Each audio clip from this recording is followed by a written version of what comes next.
स्वागत है आपका मेरे इस चैनल पर। अगर आपको मेरी नॉवेल्स पसंद आती हैं तो चैनल को सब्सक्राइब करें और वीडियो को लाइक करें। एपिसोड 16। गुफा की हल्की रोशनी में आयान शांत खड़ा था, लेकिन उसके भीतर एक तूफान उठ रहा था। अतीत की झलकियां अब उसकी स्मृति में स्पष्ट हो रही थीं। वह योद्धा, वह युद्ध और वह रहस्यमय वाक्य, कुछ युद्ध कभी खत्म नहीं होते। अगर मैं पहले भी इतनी शक्ति रखता था तो क्या मैं फिर से उसी रास्ते पर जाऊंगा? दादाजी ने उसकी ओर देखा। तुम्हारे मन में शंका है। यह अच्छा संकेत है। कैसे? क्योंकि इसका मतलब है कि तुम अपने अतीत को दोहराना नहीं चाहते। लेकिन शक्ति केवल इरादों से नहीं चलती, इसे नियंत्रण में रखना सीखना होगा। आयान ने गहरी सांस ली। तो अगला कदम क्या है? दादाजी ने अपनी छड़ी जमीन पर मारी और अचानक गुफा के अंदर की दीवारें हिलने लगीं। एक गुप्त द्वार खुला और सामने एक अंधेरी सुरंग दिखाई दी। यह मार्ग तुम्हें अगली परीक्षा तक ले जाएगा, लेकिन इस बार तुम्हें अकेले जाना होगा। आयान ने बिना हिचकिचाए आगे कदम बढ़ाया। जैसे ही उसने सुरंग में प्रवेश किया, द्वार उसके पीछे बंद हो गया। अंदर घुप अंधेरा था। यहाँ न कोई रोशनी थी, न ही कोई आवाज, लेकिन कुछ था।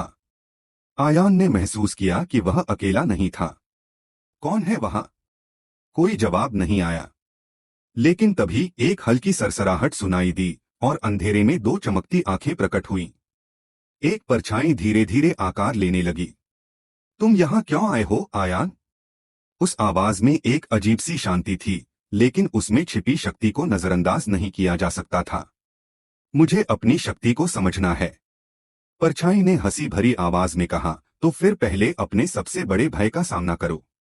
अचानक अंधेरा और गहराने लगा और चारों ओर से कई परछाइयां उभरने लगीं। उनमें से हर एक आयान के अतीत के किसी न किसी हिस्से को दर्शा रही थी, उसकी असफलताएं, उसका दर्द, उसकी गलतियां। यह क्या हो रहा है? एक परछाई आगे बढ़ी और आयान के सामने खड़ी हो गई। तुम मुझे जानते हो, आयान? मैं वही हूं जो तुम्हारे भीतर हमेशा से था, तुम्हारा संदेह, तुम्हारा डर। आयान को लगा जैसे उसका पूरा शरीर भारी हो गया हो। उसकी सांसें तेज हो गईं। अगर तुम अपनी शक्ति को अपनाना चाहते हो तो पहले अपने भीतर के अंधकार को हराना होगा। परछाई ने अचानक हमला किया। आयान ने बचने की कोशिश की, लेकिन यह कोई साधारण दुश्मन नहीं था, यह उसकी खुद की भावनाओं से बना था। परछाई ने एक बार फिर वार किया और इस बार आयान को पीछे हटना पड़ा। अगर मैं इससे डरूंगा तो यह मुझे खत्म कर देगा, उसने अपनी शक्ति को जागृत किया। उसकी हथेलियों में अग्नि लपटें उठीं, लेकिन तभी परछाई हंसी। तुम मुझे आग से जलाना चाहते हो, लेकिन मैं तो उसी अंधकार से बना हूं जो तुम्हारे भीतर छिपा है। आयान को एहसास हुआ कि यह लड़ाई सिर्फ शारीरिक नहीं थी, यह मानसिक थी। मुझे इसे हराने के लिए लड़ना नहीं, इसे स्वीकार करना होगा। उसने अपनी आंखें बंद की और गहरी सांस ली। जब उसने अपनी आंखें खोली तो उसकी अग्नि अब लाल नारंगी नहीं बल्कि नीली चमकने लगी थी। आयान ने धीरे से हाथ बढ़ाया और पहली बार परछाई ने हमला नहीं किया। तुम मेरे ही हिस्से हो। मैं तुम्हें नकार नहीं सकता, लेकिन मैं तुम्हें अपने ऊपर हावी भी नहीं होने दूंगा। परछाई धीरे धीरे फीकी पड़ने लगी। तुमने पहला कदम पार कर लिया, आयान, लेकिन यह सिर्फ शुरुआत है। अचानक पूरा माहौल बदल गया। अंधकार दूर होने लगा और आयान ने खुद को फिर से गुफा में पाया। दादाजी वहां खड़े थे, उनकी आंखों में संतोष झलक रहा था। अब तुम सच में तैयार हो। तुम्हारा सफर अब एक नए मोड़ पर जाएगा।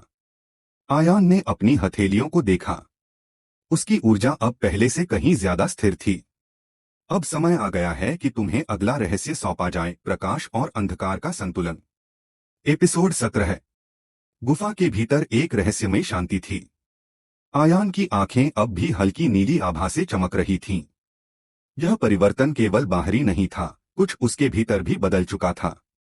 दादाजी ने उसे ध्यान से देखा। तुमने अपने अंधकार को स्वीकार किया, लेकिन इसे संतुलित करना अभी बाकी है। आयान ने गहरी सांस ली। तो अब मुझे क्या करना होगा? दादाजी ने एक पत्थर पर हाथ रखा और अचानक जमीन हिलने लगी। दीवारों पर उकेरे गए शिलालेख चमक उठे और एक विशाल द्वार प्रकट हुआ। इस द्वार के पीछे वह ज्ञान है जो सदियों से केवल चुनिंदा योद्धाओं को दिया गया है, प्रकाश और अंधकार की अंतिम सच्चाई। आयान ने द्वार की ओर देखा। उस पर दो प्रतीक उकेरे गए थे, एक चमकता हुआ सूरज और एक काली छाया। लेकिन इस द्वार को पार करना आसान नहीं होगा, दादाजी ने चेतावनी दी। यह तुम्हें तुम्हारी सबसे कठिन परीक्षा देगा। आयान ने कोई झिझक नहीं दिखाई। वह जानता था कि अगर उसे आगे बढ़ना है तो उसे हर चुनौती को स्वीकार करना होगा। उसने द्वार की ओर कदम बढ़ाया और जैसे ही उसने उसे छुआ, चारों ओर रोशनी और अंधकार की एक लहर फैल गई। अगले ही पल आयान ने खुद को एक अलग ही दुनिया में पाया। यहाँ का आकाश आधा चमकदार था और आधा घने अंधेरे से ढका हुआ। जमीन के एक ओर सुनहरी घास थी तो दूसरी ओर काली राख। बीच में एक व्यक्ति खड़ा था। उसका आधा शरीर रोशनी में चमक रहा था और आधा काले धुएं से ढका हुआ था। तुम्हें कौन भेजा है? उसकी आवाज गूंजी। मैं आयान हूं। मुझे संतुलन का ज्ञान चाहिए। उस व्यक्ति ने एक हल्की हंसी भरी। ज्ञान शब्दों से नहीं मिलता, इसे अर्जित करना पड़ता है। अचानक उसने अपनी दोनों हथेलियां उठाईं। एक से प्रकाश की किरणें निकलीं और दूसरी से गहरा अंधकार। अगर तुम सच में संतुलन समझना चाहते हो तो पहले इसे महसूस करो। आयान को बचने का समय नहीं मिला। एक साथ प्रकाश और अंधकार दोनों की शक्तियां उस पर आक्रमण कर चुकी थीं। उसने अपनी ऊर्जा को केंद्रित करने की कोशिश की, लेकिन यह सामान्य लड़ाई नहीं थी। प्रकाश की किरणें उसके भीतर की गर्मी को जगा रही थीं और अंधकार की छायाएं उसके दिमाग को भ्रमित कर रही थीं। यह शक्ति इतनी अस्थिर क्यों लग रही है? आयान ने अपनी अग्नि शक्ति को बुलाने की कोशिश की, लेकिन जैसे ही उसने ऐसा किया, अंधकार ने उसे निगलने की कोशिश की। तुम इसे रोक नहीं सकते, वह रहस्यमयी व्यक्ति गरजा। संतुलन का अर्थ रोकना नहीं, स्वीकार करना है। आयान को अचानक कुछ समझ में आया। अगर मैं इसे लड़कर रोकने की कोशिश करूंगा तो यह मुझे खत्म कर देगा, लेकिन अगर मैं इसे अपनाऊं तो यह मेरा हिस्सा बन सकता है। आयान ने अपनी हथेलियां फैला दी। उसने न तो प्रकाश से बचने की कोशिश की, न अंधकार से। उसने बस इसे स्वीकार कर लिया। और तभी कुछ बदल गया। प्रकाश और अंधकार अब उसे नुकसान नहीं पहुंचा रहे थे। वे उसके चारों ओर घूम रहे थे, जैसे उसकी ऊर्जा के साथ तालमेल बिठा रहे हों। वह व्यक्ति मुस्कुराया। अब तुम समझे। अचानक आयान के भीतर एक नई ऊर्जा जागी। उसकी आंखें आधी सुनहरी और आधी गहरी काली हो गईं। उसकी हथेलियों से एक अनोखी शक्ति निकलने लगी, प्रकाश और अंधकार का मिलाजुला संतुलन। यह शक्ति, यह पहले जैसी नहीं है, क्योंकि यह केवल शक्ति नहीं बल्कि संतुलन है। आयान ने महसूस किया कि अब वह पहले से कहीं ज्यादा स्थिर महसूस कर रहा था। अचानक सब कुछ फिर से बदल गया। वह वापस गुफा में था। दादाजी उसकी ओर देख रहे थे। अब तुम्हारे भीतर प्रकाश और अंधकार दोनों की शक्ति है, लेकिन यह सिर्फ शुरुआत है। आयान ने अपनी मुट्ठियां बंद की। अब मैं अपने अगले लक्ष्य के लिए तैयार हूं। दादाजी मुस्कुराए। तो अगला कदम है आत्मा की परीक्षा। एपिसोड 18। गुफा में सन्नाटा था। दादाजी ने आयान की आंखों में झांका, जहां अब रोशनी और अंधकार दोनों का संतुलन था। तुमने शक्ति को समझा, लेकिन इसे आत्मा में स्थिर करना ही असली चुनौती है। आयान ने सिर हिलाया। तो यह आत्मा की परीक्षा क्या है? दादाजी आगे बढ़े और जमीन पर एक गोलाकार आकृति उकेर दी। यह परीक्षा तुम्हें तुम्हारी आत्मा के गहरे हिस्सों तक ले जाएगी। वहां जो भी मिलेगा उसका सामना तुम्हें अकेले करना होगा। और अगर मैं असफल हुआ तो तुम हमेशा के लिए अपनी शक्ति खो सकते हो। आयान ने गहरी सांस ली। वह तैयार था। दादाजी ने मंत्र पढ़ा और अचानक जमीन में एक भंवर खुल गया। इससे उठती ऊर्जा ने आयान को अपनी ओर खींच लिया और अगले ही पल वह गायब हो गया। आयान की आंखें खुलीं। वह एक विशाल मैदान में था जहां कोई सीमा नहीं थी। और वहां उसके सामने खड़ा था खुद का एक दूसरा रूप। तुम कौन हो? आयान ने पूछा। उस दूसरे आयान ने मुस्कुराते हुए कहा, मैं तुम ही हूं, लेकिन तुम्हारा वह रूप जो तुमने हमेशा अनदेखा किया है। क्या मतलब? तुमने अपने भीतर की शक्ति को स्वीकार किया, लेकिन क्या तुमने अपनी कमजोरियों को स्वीकार किया? आयान ने कुछ जवाब नहीं दिया। तुम मुझसे बच नहीं सकते, वह दूसरा आयान आगे बढ़ा। क्योंकि जब तक तुम अपनी कमजोरियों को नहीं अपनाओगे, तब तक तुम्हारी ताकत अधूरी रहेगी। अचानक दूसरा आयान हमला करने के लिए आगे बढ़ा। उसकी गति बिजली से भी तेज थी। आयान ने खुद को बचाने की कोशिश की, लेकिन हर बार उसके दिल तक पहुंच रहा था। तुम डरते हो आयान।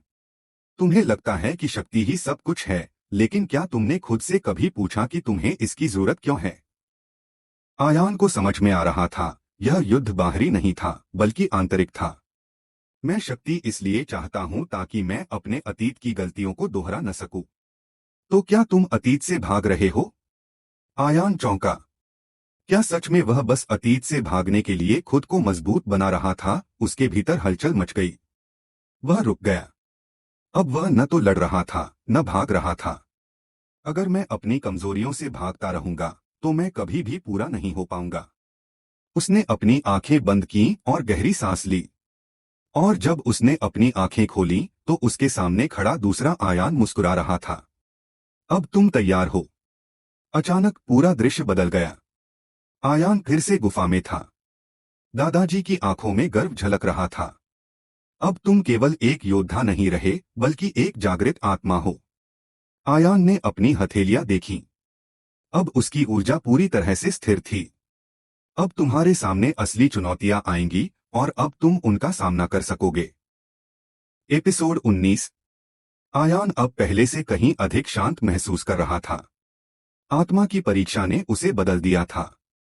अब न तो अतीत का डर था, न ही भविष्य की चिंता। उसकी शक्ति अब उसके नियंत्रण में थी। लेकिन दादाजी अब भी गंभीर मुद्रा में खड़े थे। यात्रा अभी खत्म नहीं हुई आयान। अब तुम्हें अपने अतीत की विरासत को पूरी तरह स्वीकार करना होगा। आयान ने हैरानी से देखा। क्या इसका मतलब है कि मुझे अनिरुद्ध की सारी यादें मिल जाएंगी? दादाजी ने सिर हिलाया। यादें सिर्फ अंश हैं। तुम्हें उसका ज्ञान और उसकी युद्ध कला भी प्राप्त करनी होगी। आयान ने मुट्ठियां भींच ली। तो मुझे क्या करना होगा? दादाजी ने जमीन पर एक रहस्यमय आकृति उकेरी। अचानक गुफा की दीवारों पर शिलालेख चमकने लगे और जमीन फटने लगी। गुफा के केंद्र में एक रहस्यमय दरवाजा प्रकट हुआ, जिसे जंजीरों से जकड़ा गया था। यह द्वार विरासत के कक्ष का है। यहाँ अनिरुद्ध की असली शक्ति छिपी है, लेकिन इसे खोलना आसान नहीं होगा। आयान ने दरवाजे की ओर कदम बढ़ाया। जैसे ही उसने उसे छूने की कोशिश की, एक जोरदार झटका लगा और वह पीछे गिर पड़ा। यह क्या था? दादाजी ने गंभीर स्वर में कहा, यह द्वार तब तक नहीं खुलेगा जब तक तुम इसके रक्षक को नहीं हरा देते। अचानक पूरे वातावरण में कंपन होने लगा। जमीन से काले धुएं का एक भंवर उठा और उसमें से एक विशाल योद्धा प्रकट हुआ। उसका शरीर काले कवच से ढका था और उसकी आंखें आग की तरह चमक रही थीं। मैं विरासत का रक्षक हूं। अनिरुद्ध की शक्ति को पाने के लिए तुम्हें मुझे हराना होगा। आयान ने गहरी सांस ली। अगर यह लड़ाई मेरी नियति का हिस्सा है, तो मैं इसके लिए तैयार हूं। रक्षक ने जोरदार दहाड़ लगाई और हवा में उछलकर अपनी तलवार से हमला किया। आयान ने समय रहते खुद को बचा लिया, लेकिन जमीन पर उसकी तलवार का वार पड़ते ही विशाल गड्ढा बन गया। इतनी ताकत! रक्षक ने फिर से हमला किया। इस बार उसकी तलवार से काले बिजली के झटके निकले। आयान ने अपने भीतर की शक्ति को जागृत किया। अब मुझे अपने नए रूप का इस्तेमाल करना होगा। उसकी हथेलियों से एक नई ऊर्जा निकली, नीली और काली लपटों का संगम। आयान ने अपनी ऊर्जा को केंद्रित किया और हवा में उछलते ही उसने दोनों हाथों से एक शक्तिशाली प्रहार किया। रक्षक ने वार को रोकने की कोशिश की, लेकिन जैसे ही उसकी तलवार आयान की ऊर्जा से टकराई, जोरदार विस्फोट हुआ। धूल का गुबार छंटते ही रक्षक अपनी जगह पर अड़िग खड़ा था। शानदार! लेकिन यह काफी नहीं है। उसने अपनी तलवार जमीन पर मारी और चारों ओर काले लपटें उठीं। पूरा क्षेत्र आग के घेरे में आ गया। आयान को एहसास हुआ कि अगर वह जल्द ही कोई उपाय नहीं करता, तो यह आग उसे खत्म कर सकती है। मुझे अपनी गति का इस्तेमाल करना होगा। आयान ने अपनी शक्ति को केंद्रित किया और जमीन से ऊपर हवा में कूद गया।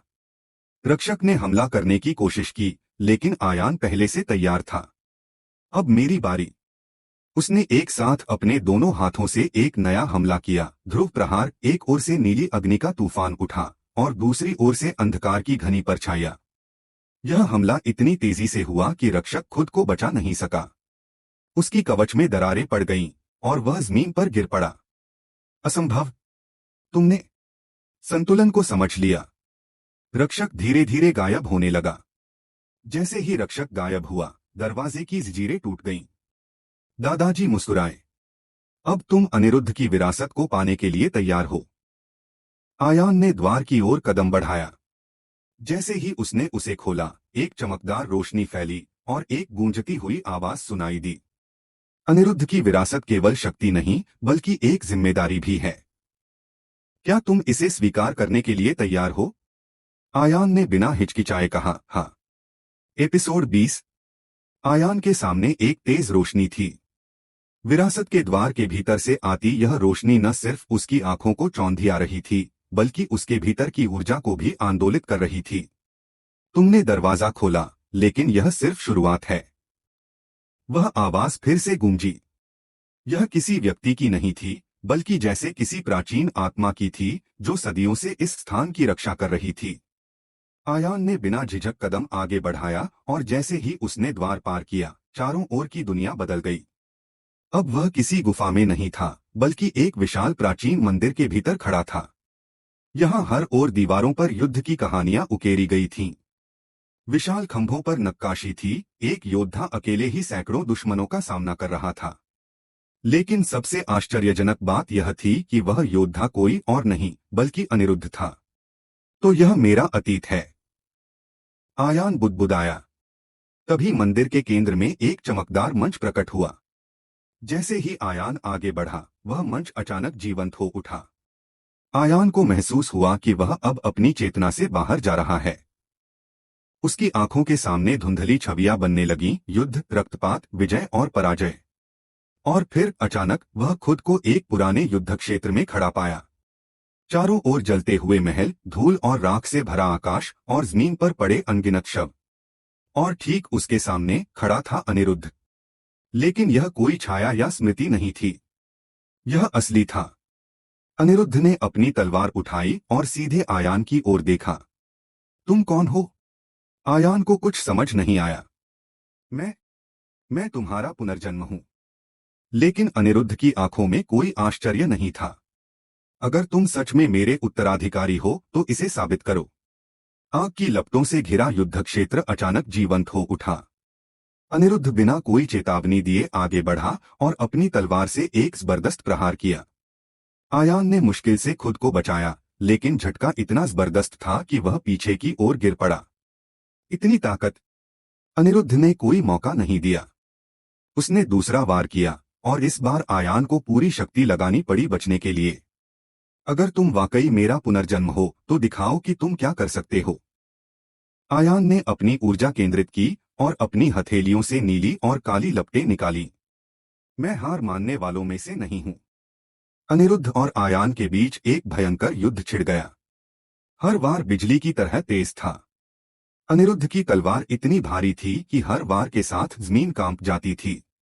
लेकिन आयान अब पहले जैसा कमजोर नहीं था। उसने अपनी गति और नई मिली शक्तियों का उपयोग करते हुए अपने बचाव और आक्रमण को संतुलित किया।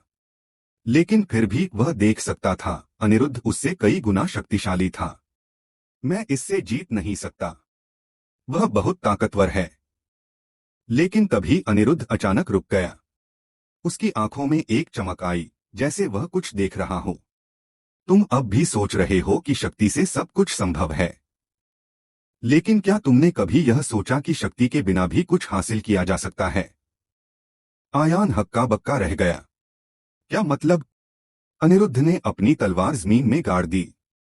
तुमने शक्ति अर्जित कर ली, लेकिन तुमने यह नहीं समझा कि शक्ति का सही उपयोग क्या है। आयान चौंका। क्या शक्ति केवल युद्ध जीतने के लिए होती है? या फिर इसका असली उद्देश्य कुछ और है? यह सवाल आयान के दिल में गूंजने लगा। मैंने हमेशा शक्ति को एक लक्ष्य माना, लेकिन शायद यह सिर्फ एक साधन है। तभी पूरा दृश्य बदलने लगा। अनिरुद्ध की छवि फीकी पड़ने लगी और मंदिर की छत से एक ऊर्जा किरण आयान की ओर बढ़ी। आयान ने अपनी आंखें बंद कर लीं, और जैसे ही ऊर्जा ने उसे छुआ, उसकी आत्मा में एक विस्फोट हुआ। अनगिनत स्मृतियां, युद्ध तकनीकें और प्राचीन ज्ञान उसके भीतर प्रवाहित होने लगा। उसने अपने भीतर अनिरुद्ध की युद्ध कला को महसूस किया। यह शक्ति नहीं थी, यह एक कला थी, एक दर्शन था। आयान ने अपनी आंखें खोली। उसकी आंखों का रंग अब पहले से अधिक गहरा और चमकीला हो चुका था। दादाजी दूर खड़े मुस्कुरा रहे थे। अब तुम्हें अनिरुद्ध की सच्ची विरासत मिल चुकी है। लेकिन याद रखना, यह शक्ति जितनी महान है, इसकी जिम्मेदारी भी उतनी ही भारी है। आयान ने गहरी सांस ली। वह अब पहले से कहीं ज्यादा मजबूत था।